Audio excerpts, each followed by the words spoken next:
La pandémie du coronavirus a atteint le monde entier. La pandemia de coronavirus ha afectado el mundo entero. Que nous vivions dans l'hémisphère sud ou dans l'hémisphère nord, c'est la même chose. Que nosotros vivamos en el hemisferio norte o en el hemisferio sur es lo mismo. Tous les peuples ont été atteints. Todos los pueblos han sido afectados. Nous sommes ici en Suisse confinés depuis environ 2 mois. Nosotros nos encontramos en Suiza confinados hace más de 2 meses. Et sur le balcon, nous avons la chance d'avoir des fraises. Y en nuestro balcón tenemos la suerte de tener fresas. Des fraises parce que c'est le printemps chez nous. Fresas porque nosotros nos encontramos en primavera. Malheureusement, avec les fraises poussent des mauvaises herbes. Lamentablemente, con las fresas crecen las hierbas malas. Et ce que j'ai fait, c'est que j'ai enlevé ces mauvaises herbes une fois. Lo que yo he hecho, una vez yo saqué todas las malas hierbas del macetero. Et je me suis dit, mais c'est fini, je suis content. Yo me dije, bueno, al fin terminé, qué satisfacción. Seulement, quelques jours après, il y avait autant de mauvaises herbes. Solamente unos días después, yo pude constatar que había nuevamente hierbas malas. En fait, chaque petite racine qui était restée en terre a produit de nouvelles mauvaises herbes. En realidad, cada hebra de raíces que había quedado en la tierra había producido aún más hierbas malas. Et pour finir, il y en avait plus. Y en consecuencia había aún más. Alors j'ai dû les enlever au fur et à mesure. Y yo debí quitarlas una tras otra. Nous sommes envahis par les médias de nos jours. Actualmente nosotros somos invadidos por los medios de comunicación. Il faut le dire, aucune civilisation n'a été autant la cible de médias. Hay que decirlo que ninguna otra civilización ha sido atacada por los medios de comunicación. Beaucoup d'informations. Tenemos muchas informaciones. Sans parler des fake news, des nouvelles qui sont fausses. Sin hablar de las noticias falsas. Nous sommes envahis de nouvelles qui souvent sont inquiétantes. Nosotros estamos invadidos por noticias que generalmente son preocupantes. Alors on peut se poser la question, mais quelle direction prendre? Podemos preguntarnos, ¿qué decisión debemos tomar? Nous allons lire Ephésiens 4, versets 14 et 15. Efesios 4, versículos 14 y 15. Así ya no seremos niños fluctuantes, llevados por doquiera de todo viento de doctrina, por estratagema de hombres que para engañar emplean con astucias las artimañas del error, sino que, siguiendo la verdad en amor, crezcamos en todo en aquel que es la cabeza, esto es Cristo. On peut partager ce passage en 2 parties. Podemos dividir este pasaje en 2 partes. D'abord, les choses à éviter. En primer lugar, las cosas que debemos evitar. Et enfin, les bons conseils. Y los buenos consejos. D'abord, les choses à éviter, certaines doctrines. En primer lugar, las cosas que debemos evitar, como las falsas doctrinas. Les doctrines sont des croyances ou des notions qu'on affirme être vraies. Las doctrinas son las creencias o conceptos que se afirman como verdaderas. Combien d'affirmations entends-tu ou vois-tu aujourd'hui? ¿Cuántas afirmaciones tú ves o escuchas hoy en día? Des hommes, des femmes qui affirment des choses qui sont souvent invérifiables. Hombres y mujeres que afirman cosas que generalmente no son verificables. Prends le temps de les analyser. Tome el tiempo de analizarlas. N'aie pas peur d'éliminer, de refuser ce qui n'est pas conforme à la vérité. No tengas miedo de rechazar lo que no está conforme a la verdad. Une autre chose à éviter, c'est la tromperie. Otra cosa que debemos evitar es el engaño. Proverbe 14, verset 25 dit « Le trompeur dit des mensonges ».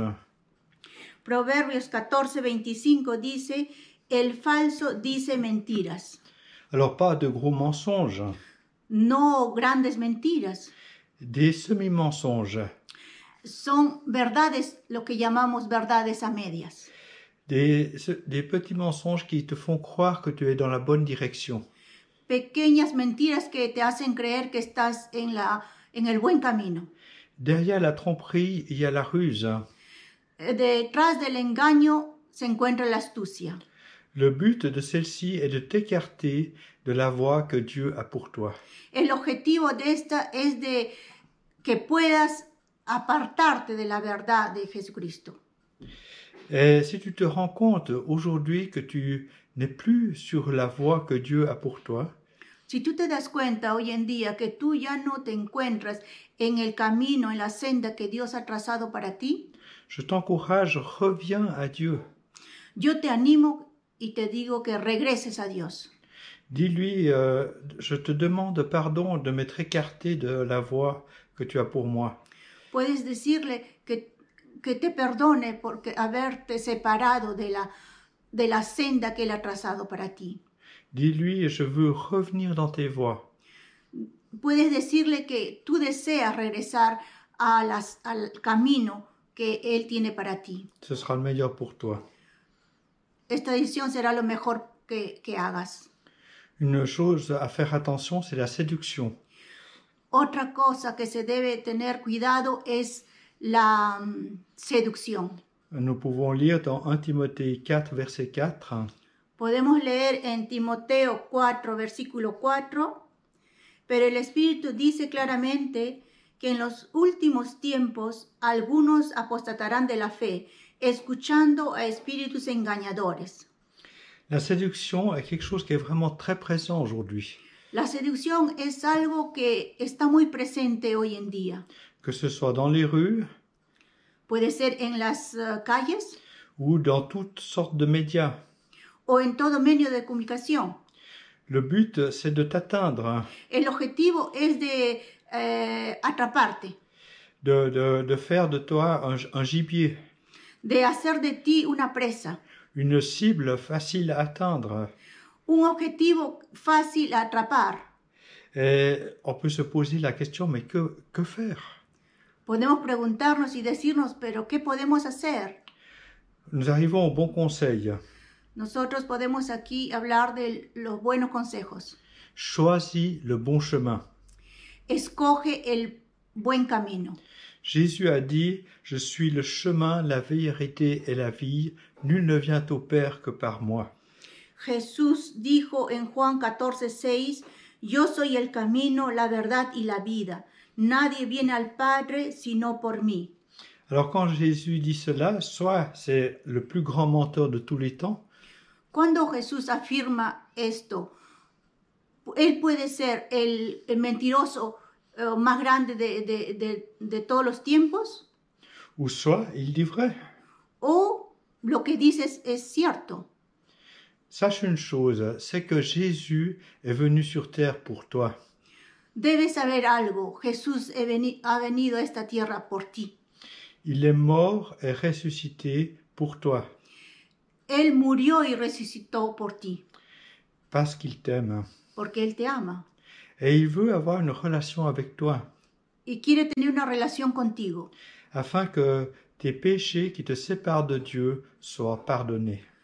para que tus pecados que te separan de Él sean perdonados. La seule chose que tu as à faire, c'est de lui dire, Seigneur, je viens devant toi. Lo único que puedes hacer es, Señor, yo vengo delante de ti. Je te demande pardon pour le mal que j'ai fait. Te pido perdón por todo lo malo que he hecho. Et je te prie que tu entres dans ma vie. Y yo te pido que entres en mi vida. Que tu me donnes un nouveau départ.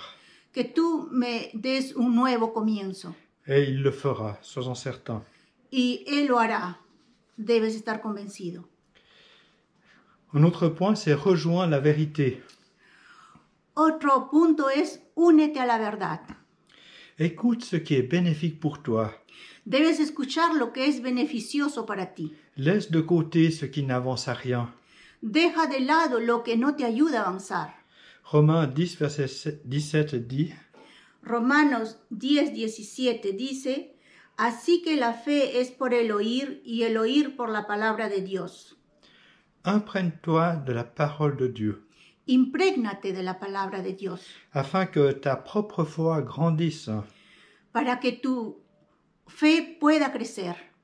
Profite de ces moments pour lire ta Bible, Aprovecha de estos momentos y lee tu Biblia, afin que Dieu puisse lui-même te parler. para que Dios pueda hablarte personalmente. Sache que Dieu est un Dieu qui parle encore aujourd'hui. Debes saber que Dios es una persona que habla aún hoy en día.